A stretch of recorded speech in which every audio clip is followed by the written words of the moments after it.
Sempre achei que o mundo girasse em torno das minhas garras e presas, e que quando eu as usasse, poderia tirar a vida de qualquer criatura, satisfazendo sempre a minha vontade e que eu era realmente abençoado. No entanto, esse não é mais o caso. Outros são mais fortes e eu nunca poderia governar. A morte me ensinou essa lição, mas sou forte agora. Talvez ainda não o suficiente, mas estamos armados com a habilidade de aprender. Hunter x Hunter foi um dos primeiros mangás que eu tive algum volume na época. Inocentemente eu vendi por, sei lá, R$2 no sebo anos atrás. Essa edição era de 2008 e eu tive que procurar ela de novo depois. Mas eu continuei lendo como dava desde então e só depois que eu fui conhecer o anime, já quando estava estreando a versão de 2011. Até então eu nunca tinha assistido inteira a versão anterior, produzida em 1999 do anime, só uns episódios aqui e ali. Na verdade, essa primeira versão teve 62 episódios e parou no meio do arco de Yorkshin. Meio que só o terceiro arco de Hunter x Hunter, se a gente contar a visita na casa do Killua como uma partezinha final do Exame Hunter, poucos episódios depois do final do arco da Torre Celestial, parando no ano de 2001 com uma despedida temporária. Os últimos 8 episódios de Yorkshin, nessa primeira versão, só foram sair no ano seguinte direto como OVA, o Original Video Animation, a maneira com que eles encontraram de deixar o mangá avançar mais pro anime ter o que contar. Na época muito anime só continuava do jeito que dava, mas aqui acabou virando um sistema mais ou menos próximo desse de temporadas que a gente vê nos dias de hoje. Assim, o arco seguinte, Grid Island, foi inteiro adaptado como OVA, em 22 episódios lançados entre os anos de 2013 e 2004, onde aí sim a versão clássica acaba, no meio do capítulo 185 do mangá, exatamente quando o Gon vai encontrar o personagem do Kaito, passagem que dá início ao arco Chimera Ants, ou Formigas Quimera. No final do OVA nem chega a revelar que é ele, cena que só ganharia uma continuação espiritual em 2013, já no terceiro ano de exibição da versão mais recente de Hunter x Hunter, mais especificamente no episódio 76 do anime de 2011, e foi basicamente esse o caminho que eu fiz para chegar até aqui, só para tentar localizar um pouco vocês. Para quem só viu a versão mais recente, eu realmente recomendo dar uma olhada na versão de 99, porque ela tem umas interpretações muito interessantes por si só, e para quem ainda não assistiu Chimera Ants, esse vídeo aqui também vai ser bem introdutório. Nossos vídeos são sempre mais interessados nas sensações daquilo do que tentar provar qualquer coisa para vocês. Eu ainda quero escrever sobre cada um dos arcos de Hunter x Hunter, mas como prometi não ficar engavetando o roteiro, resolvi reorganizar esse texto que eu tinha postado primeiro para os apoiadores do canal meses atrás, com algumas impressões sobre essa mudança não só de um arco para outro, mas da abordagem entre o anime antigo e o anime novo. Isso não descarta a possibilidade de eu voltar a falar sobre Chimera Ants no futuro, mas vocês podem assistir esses vídeos sobre o anime na ordem que vocês bem entenderem, no final das contas. A gente tem vários aqui no canal. Lembrando que quem contribui na nossa campanha com R$5 que seja, isso é literalmente o que banca nosso trampo, também tem acesso aos vídeos antes de todo mundo e outras recompensas, então cogita dar uma passadinha lá em apoia.c/quadro em branco. Se tu curte nosso trabalho, pode parecer bobagem, mas sem isso o canal nem existiria. Bora pro vídeo. Grid Island no anime de 99 já tinha uma abordagem interessante de como modernizar a animação, experimentando com essas texturas mais abertamente digitais que a história permitia, com todo o lance de se passar dentro de um jogo. Isso dá um contraste interessante quando tu salta direto para a continuação na versão de 2011, porque num geral o aspecto é muito mais frio do que aquela maluquice toda dos OVAs. Eu acredito que até por isso que as pessoas não acham tão marcante a adaptação do arco de Grid Island no anime moderno. Tinha todo um aspecto de representar na imagem essa mudança de geração ali nos OVAs clássicos, que deixa eles muito divertidos de assistir hoje em dia. Mas para Chimera Ants, no anime de 2011, a abordagem caiu como uma luva. Tem todo esse lance de que eles estão voltando pro mundo real sem nunca terem saído dele em primeiro lugar, é uma revelação que vai acontecer no final do arco de Grid Island. A sensação é de nada exatamente especial, e nessa versão moderna, além das cores serem um pouco mais planas, tem esse filtro meio esfumaçado em volta que cria uma distância nas relações que por acaso acaba casando muito bem com Hunter x Hunter. Então a gente vai ter uns planos muito mais vagos dos personagens conversando, ao mesmo tempo que eles acentuam a grossura do traço quando lidam com violência. Acho que o melhor exemplo vai ser o que vai acontecer no final desse arco, vocês sabem do que eu tô falando.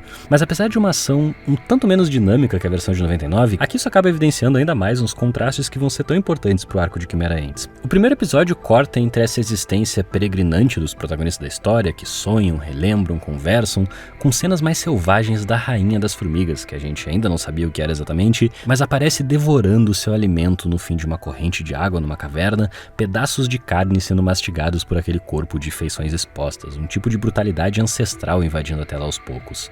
Com toda a virtualização da história que vinha rolando no arco anterior, cada vez mais a gente vinha perdendo essa perspectiva do mundano da experiência desses dois, do Gon e do Killua, crianças jogadas no mundo dos adultos precisando amadurecer precocemente, mas aqui tem simbolicamente toda uma volta para a Terra. Por mais fortes que eles tenham ficado em toda essa trajetória, os perigos ocasionais cada vez mais controláveis, vai ter umas coisas tipo Killua sentindo dor com a mordida de uma formiga, porque aqui elas são problemas muito maiores do que eles conseguem conceber. Como se até então eles tivessem parecem aprendido muito bem a lidar com o mundo frio dos homens e da tecnologia, mesmo em seu potencial criativo e imagético, como dentro de um jogo, desde os ardios do leilão em Yorkshire ou dos testes no Exame Hunter, na competitividade da Torre Celestial ou na programação de Grid Island, são todos mundos muito masculinos, mundos do homem, das hierarquias.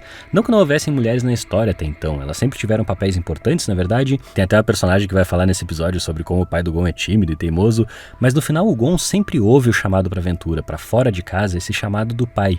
Hunters precisam estar sempre caçando, afinal. Mas o que eles encontram agora é uma espécie de forma radical de maternidade, a formiga rainha que se entrega de corpo e alma para gerar o rei mais forte. São imagens da mais completa devoção, de crença absoluta no próprio dever, um poder que articula não só se expandindo, mas internamente. Isso acaba significando para os personagens terem que lidar não só com a estrutura em volta, mas cada vez mais com os sentidos, o que de mais profundo existe dentro de cada um.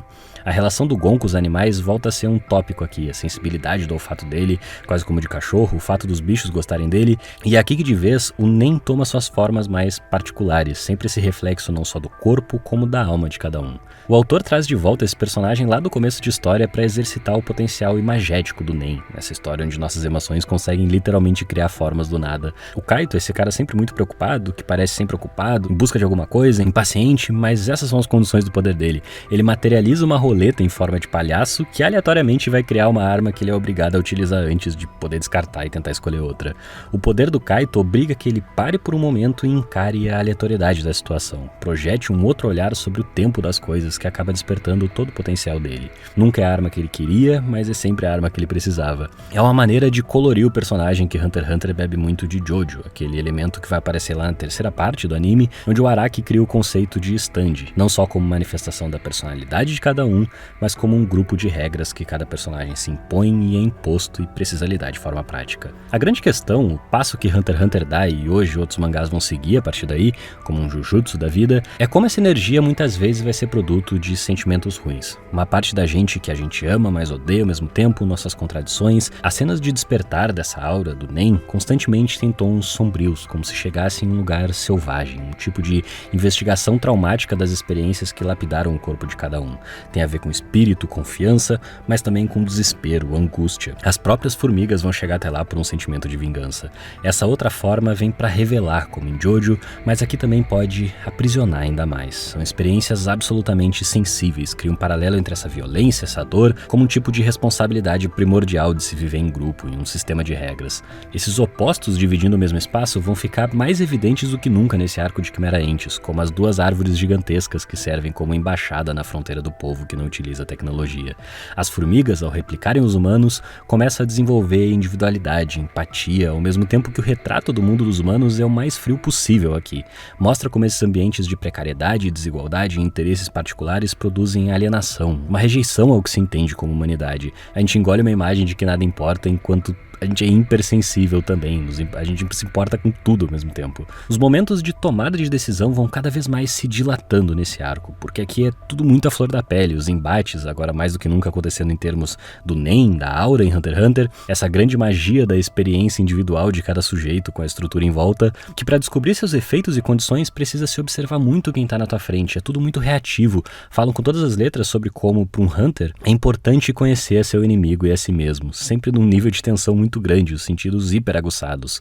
São batalhas de convicção, o ponto é mesmo que as formigas extravasam essa vontade o tempo inteiro, quase como uma coisa instintiva. O Gon vai dizer que elas combinam o exterior duro dos insetos com a agilidade de raciocínio humana. Tá sempre num limiar entre lógica e instinto, que essa abordagem mais cadenciada da animação de 2011 evidencia, de congelar os momentos de ação, aquela dilatação no tempo para caber o que cada personagem tá pensando. O exemplo máximo vai rolar lá no capítulo 260 do mangá, quando cada segundo é um universo de possibilidades na invasão ao Castelo do Rei. Embarca de vez na ficção, a presença cada vez maior do narrador também contribui muito com isso, essa descida até o inferno, até o mais profundo do subconsciente, que é se aproximar do ninho das formigas.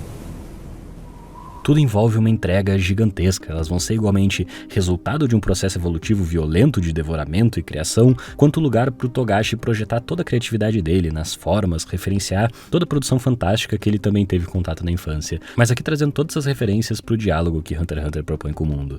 É não a distância, mas as aproximações que o autor faz entre nós e as formigas que possibilita que a gente enxergue todas essas diferenças. Certos rituais, como o teste de Nen, são mantidos entre as formigas. Nossas noções de competitividade criatividade, produtividade e até mesmo nosso senso de dever é passado entre as gerações, nossos traços tanto enquanto coletividade quanto como indivíduos. É a grande questão pro Gon nesse arco, o que vai acontecer quando ele descobrir que ao mesmo tempo essas formigas também se importam com os outros, também têm sentimentos, a que ponto ele vai chegar quando não tiver mais o que conciliar. De certa forma, é essa ansiedade na relação com o outro que quebra o personagem mais pra frente.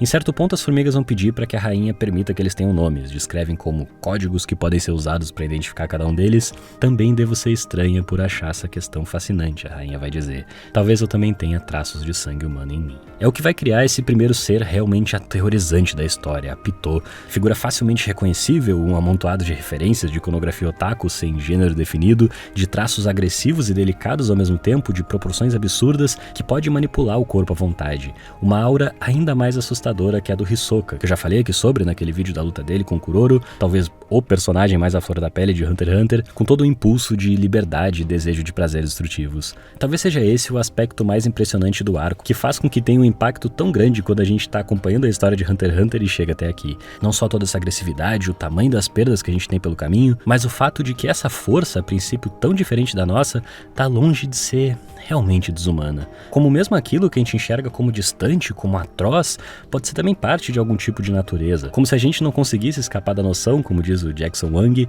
de que somos manequins em um mundo de emoções. Quando vai pra esse lado, o negócio precisa de um pouco de poesia. Às vezes eu sinto que o pessoal é muito literal sobre umas paradas que são muito mais sobre o que nos fazem sentir sobre o nosso mundo, isso que a gente tá falando sobre Hunter x Hunter, onde articular a partir das regras impostas é a grande questão. Então fica a recomendação aleatória aí do Jackson. O Otávio terminou recentemente a trilogia dele sobre Yu Yu Hakusho aqui no canal, o último vídeo sendo sobre esse arco final, que soa apressado, escrito num ponto em que a relação entre o desejo pela arte e o estresse com a produção do mangá estavam num ponto limite pro Togashi, que é autor de ambos os mangás, Yu Yu Hakusho e Hunter x Hunter. E o que a gente precisa lidar quando lê Quimera Entes em embates cada vez menos racionais é exatamente com aquilo que a nossa sociedade pretende inibir, controlar, essa ansiedade torturante que não passa. A verdade é que no fundo a gente sabe de que mesmo o ato de maior estranheza e violência dessas criaturas que parecem ser o outro, mas revelam tanto sobre a gente, pode ser também um ato de paixão e carinho. Existe uma beleza na brutalidade das formigas quimera. Meu nome é Henrique e esse lance do carinho vai estar muito forte num outro vídeo que eu fiz sobre Hunter x Hunter aqui no canal, de anos atrás, quem assistiu tá ligado. Eu vou deixar a playlist completa com nossos vídeos sobre anime aí na tela pra quem quiser assistir, assim como meu último vídeo sobre um filme brilhante do John Carpenter, que teve bem pouquinha visualização e eu tenho certeza que vocês não vão se arrepender de conferir. Comenta aí se vale a pena trazer mais vídeos sobre Hunter x Hunter, o link pra nossa campanha de financiamento também tá aí na tela, bora compartilhar esse vídeo pro pessoal ver como não precisa ficar todo mundo falando igual sobre as mesmas coisas, não tem certo ou errado, essas obras permitem muitos tipos de leitura. Eu acho que é isso e até!